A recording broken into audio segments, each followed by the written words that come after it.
My name is Jessica Holmes, and I'm from Cornell Cooperative Extension, and today we will be talking about vegetable gardening in small spaces.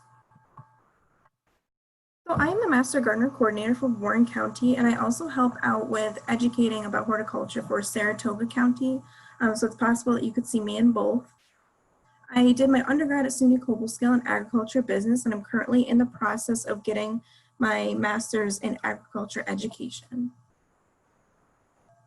So for those of you who don't know about our Master Gardener program, we do have over 100 active Master Gardeners currently through the Saratoga program, and that includes things as farmers markets, community gardens, public presentations, having the Master Gardeners come here into the office and answer questions and phones for us. So if anybody's interested, feel free to reach out to me about that and I can give you some more information. So today we're going to be talking about steps in the garden, pH, container gardening, raised beds, straw bale gardening, vertical gardening, and caring for plants.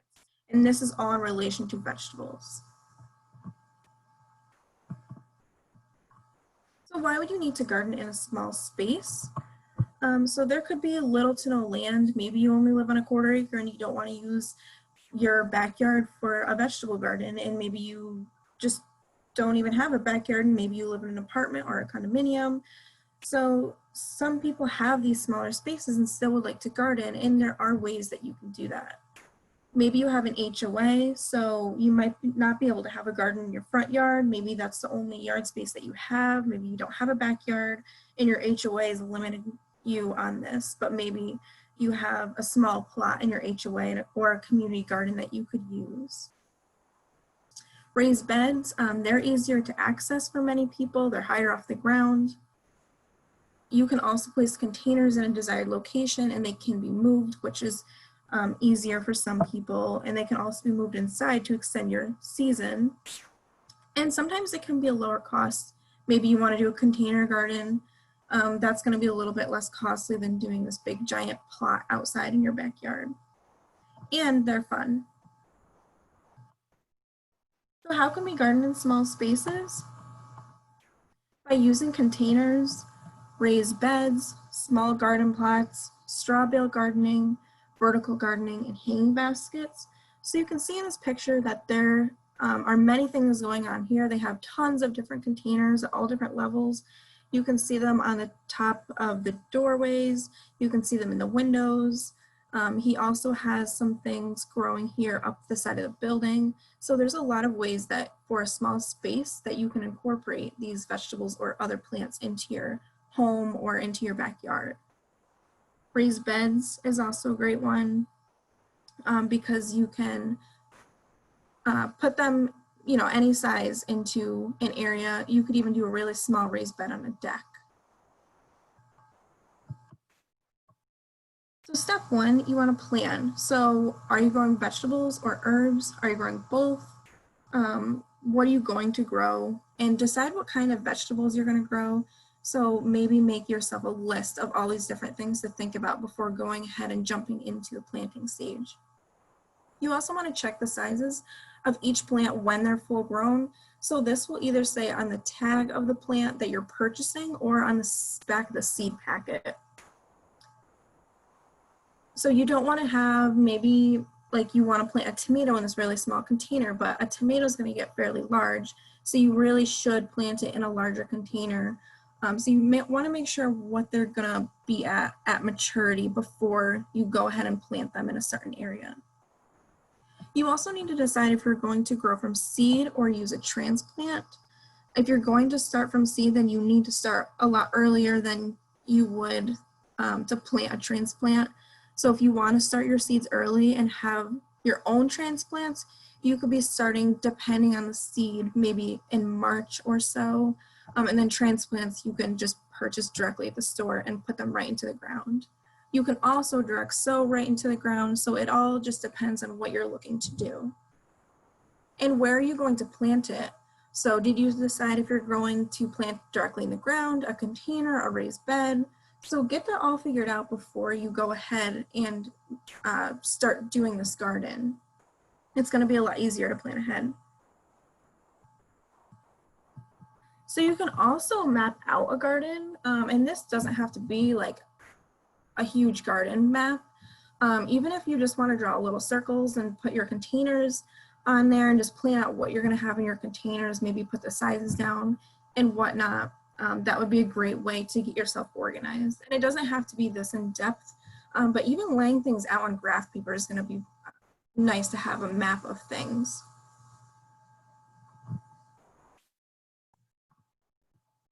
So step 2, so if you're starting from seed, then start growing. Each seed packet will have the planting tips for you. So it'll say the seed planting depth, the seed spacing, days to germination, row space, plant height, when to plant, the germination temperatures that they should be at. So the seed packet really gives you all the information that you need.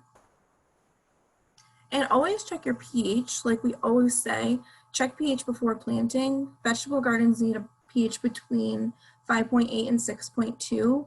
And if you need your pH tested, we do this here at Cornell Cooperative Extension.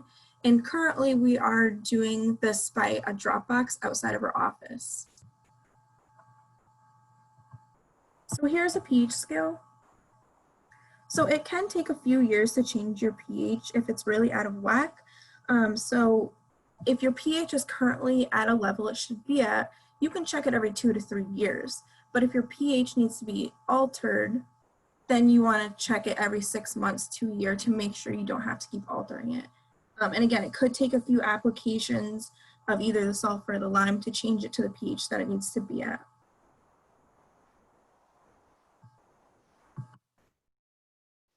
So step 3, if you do need to alter your pH, then go ahead and do that. Again, make sure to check your pH before you throw anything down.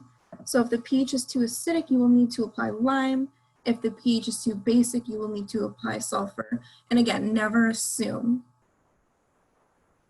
So once the seedlings are grown, transplant them to the ground or the garden or wherever you're going to transplant them into, or purchase your transplants that are already pre-grown.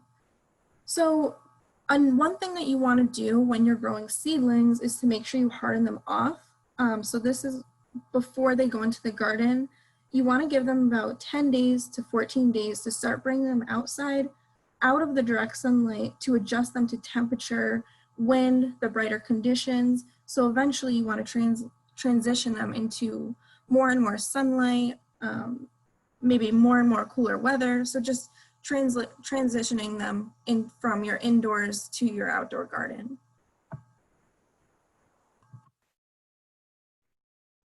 So why do we plant vegetables and herbs? So herbs, they smell nice, they're great for cooking, and they can also be brought inside for the winter, and they can add color to an area that maybe doesn't have a ton of color. As for vegetables, they produce an edible crop. You get fresh vegetables out of them. It also gets you outside in the garden, or maybe on your porch or wherever you're gardening, and you know where they're coming from and what's being used to grow them. As well as in these times, who has handled your vegetables or herbs. So you want to maximize your space. So use smaller varieties when possible. Use high yielding plants. Where possible, grow vertically, and use a deck or patio to its full potential. So for example, there are certain types of tomatoes and pepper plants that are smaller. Maybe you have some smaller herbs that you want to plant in smaller areas. And you can also get containers that go over your railings like these here, or over your porch railings. And that just adds some space that won't be taking up your entire deck. You can just throw it over the railing and it's there. The only thing you might have to worry about, depending what's in it, it might not be deep enough, or during a windstorm, you know, these might come down, so you might have to put them elsewhere during bad weather. But you can also put vegetables in window boxes, and for certain plants like herbs or trailing vegetables, you can put them in a hanging basket.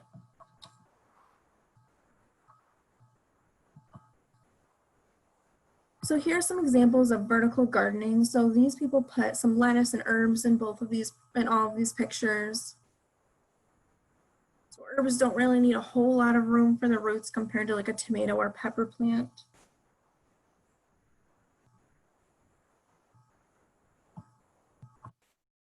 Here's some more examples of vertical gardening. This one has succulents in it, but it's just a good example of something that you could use. In the left picture is marigolds. Middle picture is lettuce, peppers. So quite a few different options that you can use for vertical gardening. So as for container gardening, it's great for patios and decks. They're easy to move around. If it gets too cold one night, you can easily move them inside to extend the growing season, whether it's before temperatures get warm enough or after temperatures get cool again. There's less weeding and maintenance, and they are higher off the ground, so it's easier to access for some people. And you will need to remember to fertilize regularly when planting in containers because they're not getting any of the different nutrients from the ground as they would if you directly planted them. And some examples of containers would be clay. So clay is breakable, but it's breathable. So they're great containers and they're also inexpensive. Plastic is great because they're durable. They're usually inexpensive and you can pretty much do anything with them. Ceramic can become costly. They are a little bit heavier, so they might be harder to move, but they do come in super cool patterns and shapes and textures. And there's also rot-resistant wood. They do look natural, but it can be a little bit more costly. And with container gardening, you want to try to make sure you have drainage. So when possible, have drainage holes for plants to prevent water from sitting at the bottom and rotting the root of the plant. So when there's no drainage holes, what you can do is put a few inches of stones on the bottom to create a barrier from the water that's sitting on the bottom and the roots that are from the plant. Soil media is another important part of container gardening. So using sterile soil media, so not something that's just like from your garden or from outside. You don't know, if you haven't been gardening in it, you don't know what kind of insects or pathogens or diseases are in that soil unless you've really been using it. So just try to have a sterile soil media, maybe something that you purchase from a garden center in a bag. You can use equal parts of peat moss, vermiculite, and perlite. So the vermiculite is used to hold moisture, and that's on the left side, and the perlite creates air pockets in the soil, and that's on the right side. And make sure the soil is moist when planting, but not soaking wet. So here's some examples of container gardens with herbs. Just make sure to check the size of mature plants before you plant them, because these on the left here, they're a good example, but they might end up getting a little bit too crowded for each other.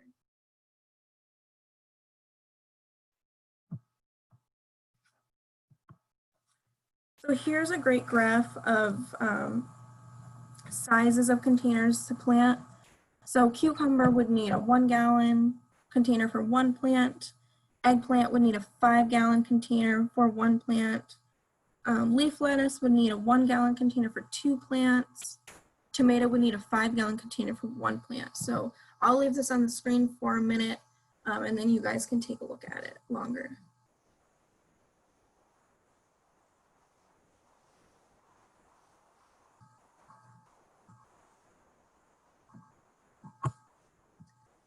So tomatoes want full sun. They would like 6 or more hours of sunlight, and the sizes vary by each type. So, you know, your beefsteak tomato plant is probably going to be a little bit bigger than your cherry tomato plant. And you want to use at least a 5-gallon container per plant. And these are warm season crops, so you want to really plant outside when temperatures are consistently over 55 to 65 degrees and clear of frost. If you do see that there's a cold night coming, if you have a frost blanket or a sheet that you can throw over them, this will help protect them a little bit. Peas need full to part sun, and you can use 2 to 3 plants per 5-gallon bucket. They are a cold season crop, so you can plant seeds about 4 to 5 weeks before the last frost, or plant pre-started plants about 2 weeks before the last frost. So cucumber, again, wants the full sun. It wants that warm weather over 55 degrees. Make sure it's clear of frost. There's so many different kinds of cucumbers. You could do pickling, slicing. So they're great to have in the garden. And then you have your lettuces. So these are good for partial shade. They usually can tend to bolt in the summer when they're in that full hot sun. So just be cautious of that. It might be something that you'd want to plant in the spring and then replant again in the fall so you can get 2 crops out of them. But you can plant red and green leaf lettuce, romaine, iceberg, all those different lettuces in your garden. And these can be planted in fairly shallow containers, which is a nice thing about them. So maybe you have a window box or a container on your deck that's pretty shallow. Go ahead and plant these in there. And these are a cold crop. They don't like full hot sun and hot temperatures. So again, maybe doing 2 crops would be best. Peppers are another great one to add to your garden. They are full sun. And again, they want those warmer temperatures, so over 55, 65 degrees, and make sure they're clear of frost. If you do see cold weather coming, it's definitely worth it to either throw something like a frost blanket or a sheet over this just to give them an extra layer of protection if we do get a cold night.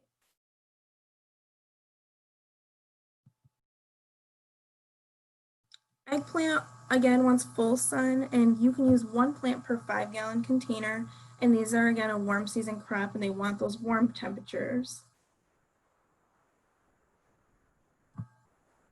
Get creative. So mix both your annuals and your vegetables together, or maybe your vegetables and herbs together, any combination that you would like, but have fun mixing your plants together.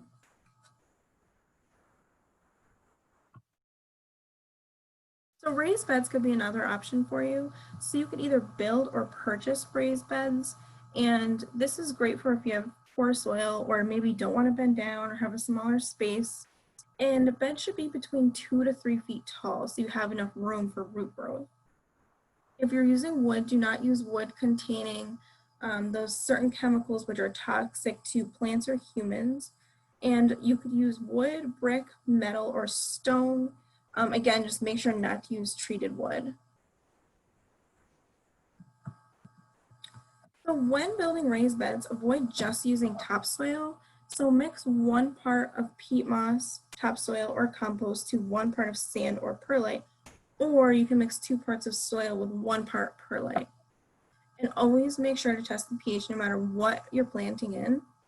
And fertilization is needed in raised beds, just like a container garden. And you can use mulch to help reduce water loss. So if you want to put a couple inches on the top of your raised bed, you can use different types of mulch for this, but this will help you not have to water as often.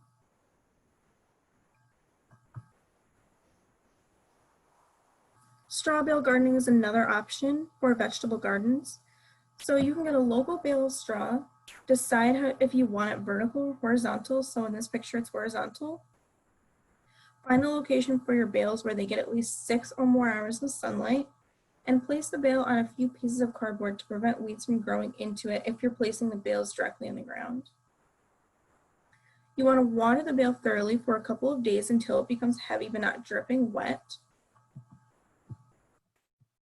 And after 3 days of watering, you can either treat them or directly plant into them. Create a hole where you want to plant and add some soil if you're not treating them. And there are treating methods for straw bale gardening, such as using urea or ammonium sulfate. So you don't have to necessarily treat them with either of these things. You could always do a few applications of fertilizer.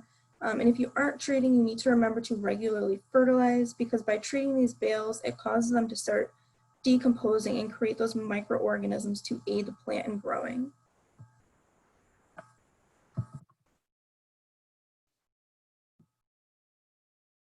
So using urea, I'll leave this up here for a second after I read it so you guys can have this, but evenly scatter 2 cups of the lime on top of each bale and add either half a cup of urea or 1 cup of ammonium sulfate.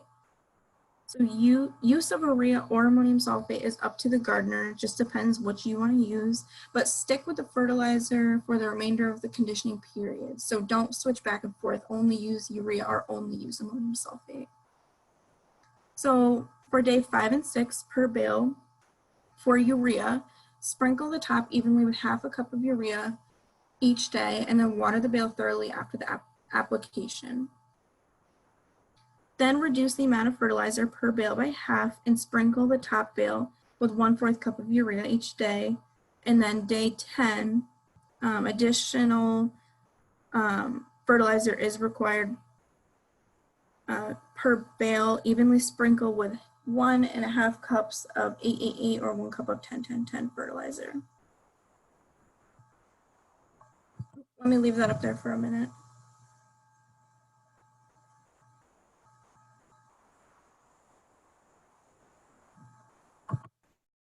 And then if you decide to use the ammonium sulfate, the first few days are the same as urea, but day 5 and 6 with ammonium sulfate, each bale you want to sprinkle the top evenly with 1 cup, and then reduce the amount of fertilizer per bale by half and sprinkle the top of the bale with half a cup of ammonium sulfate.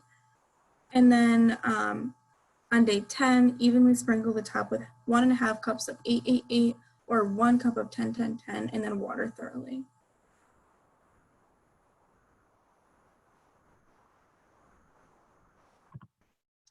So after treatment, afterwards put a layer of about 4 inches of compost or topsoil on the bale, and you can also plant directly into the bale using compost or topsoil, and the bales are 1 season use only, so they cannot be reused. And if you decide that you want to take soil from the topsoil or soil from your garden, make sure that you haven't had any issues with insects or diseases prior to using it.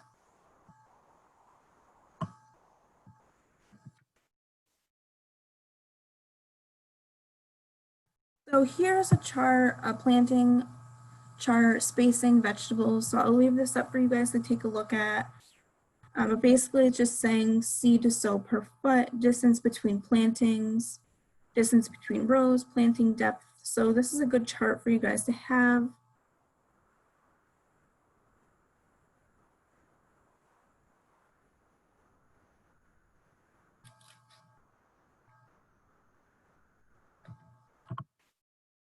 So some cool season crops are broccoli, cabbage, Brussels sprouts, cauliflower, kale, lettuce, peas, spinach, and onions. So for most of these, they're cold hardy. They can be planted in early May. And warm season crops are things like basil, cucumbers, melons, squash, pumpkins, peppers, and tomatoes. So you want to make sure before planting these that you're clear frost. So maybe depending on where you're located, you're looking around the first week of June, maybe the last week of May. So it's also important to know vegetable families. So these are just a few here. So we have the nightshade family, which are tomatoes, eggplant, peppers, and potatoes. The legumes, which are peas, green beans, and peanuts. Gourds, which would be considered cucumbers, melons, squash, zucchini. And then you have the mustard family, which is broccoli, cabbage, cauliflower, and radish. So you typically want to rotate crop families every 3 years to avoid pest, disease, and nutrient issues. So for example, peas are a nitrogen fixer and they put nitrogen back into the soil, where tomato is a heavy nitrogen feeder and takes it out of the soil. So by rotating those crops with each other, you're technically fixing the soil with that crop families.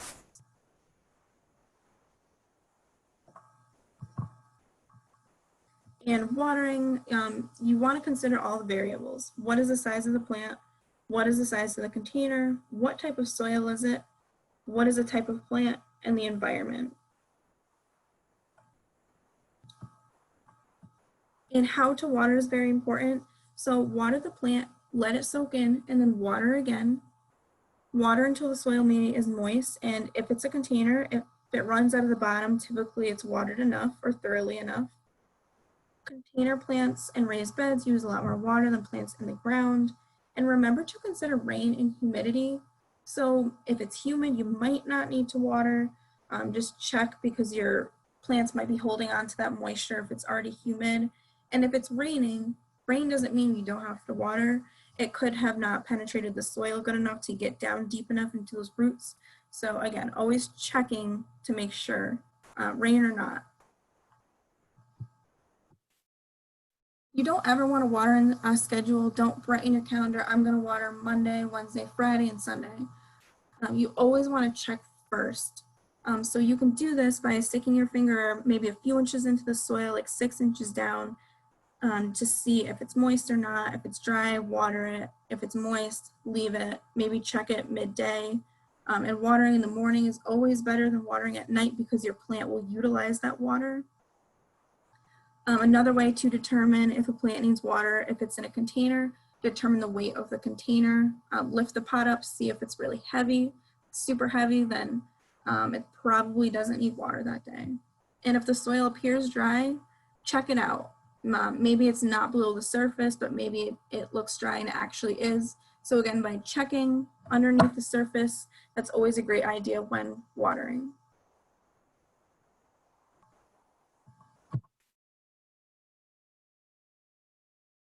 So fertilize when the soil isn't providing the proper nutrients, which is oftentimes the case.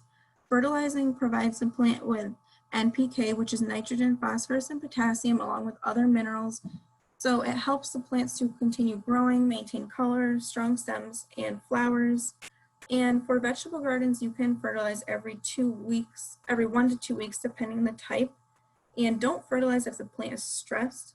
So if you see the plant has an insect problem, or maybe it has like a disease or some issue that is causing the plant to be stressed, fertilizing will make it worse at that very moment. So just wait it out, come into Cornell Cooperative Extension. We can diagnose what's wrong with your plant, and then we can tell you how to go from there. So here's an example of the NPK ratio on the back of a fertilizer bag. And the types of fertilizer you can use would be granular. So granular is typically a slow feed. You could do this once a month, and you can also use the granulars along with your liquid feeds. You can use the liquid feeds once to twice a month, or I'm sorry, every 1 to 2 weeks. This is something that you're going to have to mix in with water. You can use spikes. Spikes are always the best because you need to use many of them, and they're only getting that one section of where you put the spike. And you can use dissolvable fertilizers. And get a fertilizer for the type of plant you're growing, and always read directions. More fertilizer is not better. Sunlight and location. So light is the most important part. Plants need sunlight for food to grow and maintain their health, and most vegetables need at least 6 to 8 hours of sunlight. So make sure when choosing a location to garden, you see if there's any shade from a tree or a home or a building. See if it gets morning light, afternoon light, or all day light. So just keep an eye out, make sure you're getting that 6 to 8 hours for those vegetables. And if you guys have any questions, here is my contact. My email's below. That's the easiest way to reach me right now. Thank you.